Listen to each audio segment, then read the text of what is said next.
Merci bien.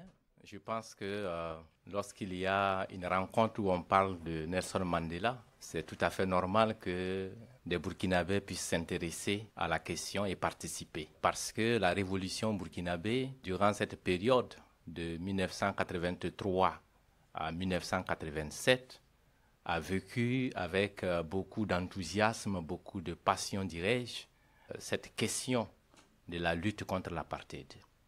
Et si je me suis autorisé de faire un rapprochement entre Thomas Sankara et Nelson Mandela, il ne s'agit pas de comparer deux hommes, loin de là, mais c'est de voir comment cette convergence de vues, n'est-ce pas, a permis à une certaine génération d'être également ouverte aux questions du monde, notamment à la lutte contre l'apartheid. Et c'est ainsi que, de mon point de vue, ce sont deux personnages assez iconoclastes. Iconoclastes parce qu'ils ont su donner du sens à leur vie, au-delà justement des, j'allais dire, des faiblesses qui sont inhérentes à toute existence humaine. Je pense que Thomas Sankara et Mandela ont pu donner du sens à leur vie. Ils ont su donner donc à l'histoire, j'allais dire, un nouveau départ, mais aussi ils ont su donner un nouveau visage à leur monde. Et c'est pourquoi cette convergence de vues ne pouvait pas passer inaperçue au Burkina Faso, parce qu'au moment où l'apartheid battait son plein et que la lutte avait atteint son paroxysme, naissait effectivement au Burkina Faso, j'allais dire, un nouveau régime qui était fondamentalement engagé contre toutes les formes de domination, contre toutes les formes d'impérialisme, comme toutes les formes justement d'humiliation humaine. Et c'est ainsi que Thomas Sankara s'est engagé, non seulement par ses discours, mais aussi par des actes concrets, à apporter sa contribution à la lutte contre l'apartheid. Et justement, au niveau donc des discours de Sankara, on peut bien donc se référer non seulement à ses propos à l'Assemblée nationale des Nations unies, mais aussi au niveau donc de l'Organisation de l'Unité africaine et également lorsqu'il a eu donc l'honneur de recevoir François Mitterrand à Ouagadougou. Il ne s'est pas manqué de lui dire en face qu'il y a quelque part en Afrique une injustice qui mérite d'être arrêtée. Et c'est ainsi que, par exemple, au niveau des déclarations, lorsque Thomas Sankara a accordé une interview à la radio Havana au Cuba, le journaliste lui a demandé quelle est la position du Burkina Faso concernant la lutte contre l'apartheid.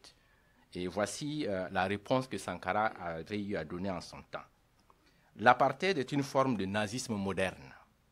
L'apartheid est un élément vivant de l'impérialisme de notre temps. En définitive, l'apartheid est aussi un stratagème dans la lutte des classes par l'exploitation de l'homme par l'homme. Par conséquent, tactiquement et stratégiquement, nous devons la combattre, non parce que nous sommes des Noirs, mais simplement parce que nous sommes des hommes. Cet engagement s'est poursuivi par des actes concrets. Et quand on a demandé à Thomas Sankara qu'est-ce que le Burkina Faso peut apporter dans la lutte contre l'apartheid, soit dit en passant, un petit pays de 274 000 km² enclavé quelque part dans le Sahel, et avec à l'époque à peine 10 millions d'habitants, eh bien, qu'est-ce que le Burkina Faso pouvait apporter à la lutte contre l'apartheid? Et Sankara dit: nous le combattons dans le sport, dans les activités culturelles, dans les réunions internationales. Économiquement, nous rejetons les produits de l'apartheid.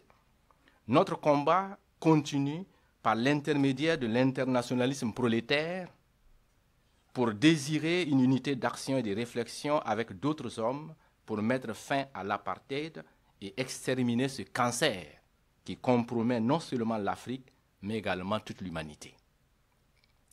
Et au regard donc de cette orientation, le 4 août 1984, lorsque Sankara a décidé de rebaptiser son pays en lui donnant le nom de Burkina Faso, parce que autrefois c'était la Haute-Volta, eh bien, les premiers passeports burkinabés sont délivrés au nom de Nelson et de Willy Mandela. Ça, c'était un acte fort en Afrique en ce moment-là. Deuxièmement, la principale rue à Ouagadougou, qui est la capitale du Burkina Faso, qui mène de l'état-major de la gendarmerie, pour ceux qui connaissent un peu cette ville, jusqu'au rond-point des Nations Unies, a été donc baptisée rue Nelson Mandela. Et il y avait donc en face de cette rue le plus grand lycée, autrefois le lycée donc des jeunes filles, et qui a été baptisé également lycée Nelson Mandela, et ce lycée porte encore ce nom au Burkina Faso. Il y a eu aussi la remise symbolique d'armes à la branche militaire de l'ANC à Ouagadougou. Et du 9 au 11 octobre 1987, quelques 4 jours avant l'assassinat de Thomas Sankara, il y a eu une réunion à Ouagadougou du comité anti-apartheid Bambata, et cette réunion, tenue le lendemain de la commémoration du 20e anniversaire donc, de Ernesto Che Guevara à l'époque, avait pour but d'élaborer les stratégies et actions à mener pour obtenir la libération de Nelson Mandela, et avait réuni justement dans la capitale du Burkina Faso tous les partis et mouvements anti-apartheid d'Afrique du Sud et des autres pays africains. À l'occasion, il y a eu donc également le baptême d'un deuxième lycée qui a porté le nom du lycée Bambata, en référence justement à ce chef Zoulou, bien connu dans l'histoire donc de l'Afrique du Sud. Alors, au-delà de ces actions concrètes, il y avait aussi la formation idéologique. Et on se souvient que nous étions très jeunes à l'école primaire à l'époque. À chaque coin du tableau, c'était écrit et c'était une obligation pour le maître de mentionner l'apartheid est un crime contre l'humanité. Et chaque matin que les élèves entraient en classe, ils devraient donc lire au tableau, au coin du tableau, l'apartheid est un crime contre l'humanité. Et c'est ainsi que nous tous, nous avons su qu'est-ce que c'est que l'apartheid, puisqu'il fallait poser la question au maître qui vous expliquait ce que c'est. Et en plus de cela, lors des meetings, des regroupements, sous la Révolution, on scandait les slogans et l'apartheid à bas, c'était devenu un leitmotiv pour tous les enfants donc, burkinabés à l'époque. Alors, c'est dire que la révolution burkinabé a apporté sa modeste contribution, il faut le dire ainsi, à la lutte contre l'apartheid, si bien que lors de l'interview également qu'il a accordée, je le disais tantôt, non seulement à Mitterrand, lors de son entretien avec Mitterrand, il lui disait que c'était une honte que François Mitterrand accepte qu'une personnalité, un homme politique comme Peter Botha arrive en France, foule le sol de la France et qu'il a ainsi sali la France, et il le disait en face donc de Mitterrand, évidemment, qui lui a aussi donné une réponse. Mais lorsqu'on lui a demandé, pendant que Nelson Mandela était toujours en prison, quel message il voudrait donc transmettre à Nelson Mandela, voici la réponse que Sankara a donnée. Je dirais à Nelson Mandela qu'aucune souffrance n'est désirable pour un être humain, sauf pour les majocistes. Mais quand on souffre, quand on supporte la peine et le martyre pour d'autres hommes, pour des peuples entiers, on est heureux puisque on réussit le miracle de transformer la peine, la douleur et le martyre en bonheur sublime. En victoire radiant au profit d'autres hommes, on irradie l'humanité d'une sève vivifiante, une sève qui réveille les plus téméraires et qui pousse plus avant ceux qui sont déjà compromis. Dans ce sens, Nelson Mandela en prison est 1000 fois plus libre, 1000 fois plus heureux que ceux dehors qui consomment sous l'exploitation de l'homme par l'homme, et pire, qui servent toujours les intérêts objectifs des ennemis des peuples, spécialement de l'impérialisme arrogant de notre temps. Alors, c'est dire qu'il avait une place importante pour Nelson Mandela et il avait engagé tout son peuple justement dans la lutte contre l'apartheid. Pour terminer, je dirais que ces deux hommes ont en commun des valeurs de l'humanisme, de l'intégrité et surtout de sacrifice de soi pour le bonheur des autres. Évidemment, Thomas Sankara n'a peut-être pas eu la chance de voir Nelson Mandela libre, puisqu'il a été assassiné en 1987. Après sa mort, il est vrai que nous attendions impatiemment Nelson Mandela sorti de prison.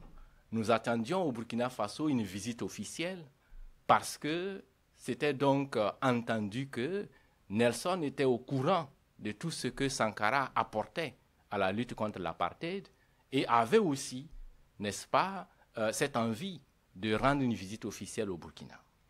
Mais hélas, lorsqu'il sortait de prison, Sankara n'était plus et les orientations politiques avaient changé au Burkina Faso et même que, malheureusement, la rue qui a porté son nom a été débaptisée par la suite et, ironie du sort, c'est cette rue qui porte aujourd'hui le nom de Thomas Sankara. Il y a eu, bien entendu, justement des crispations dans les relations diplomatiques entre les deux pays du point de vue politique, mais pas du point de vue des hommes, bien entendu. Et c'est encore grâce à l'art que ces relations se sont renouées, curieusement. Il s'est trouvé un cinéaste burkinabé, et puisque le Burkina Faso est considéré comme étant le pays du cinéma en Afrique de l'Ouest, alors il s'est trouvé un cinéaste burkinabé qui est allé donc en Afrique du Sud, à Johannesburg, et qui a projeté un film, Ouen Kouni, pour ceux qui le savent, et le cinéaste en question, c'était Gaston Kaboré. Ben, à l'occasion, il s'est trouvé que Nelson Mandela a eu à demander à voir le film et à rencontrer le cinéaste, tant il y avait donc, j'allais dire, beaucoup de propos sur le film. Un film néo-réaliste, un film qui saisit l'être humain dans tout ce qu'il a de, j'allais dire, dans sa quintessence.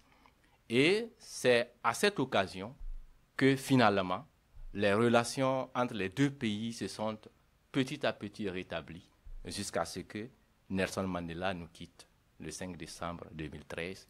Voilà ce que le Burkina a pu apporter à cette lutte contre l'apartheid. Je vous remercie.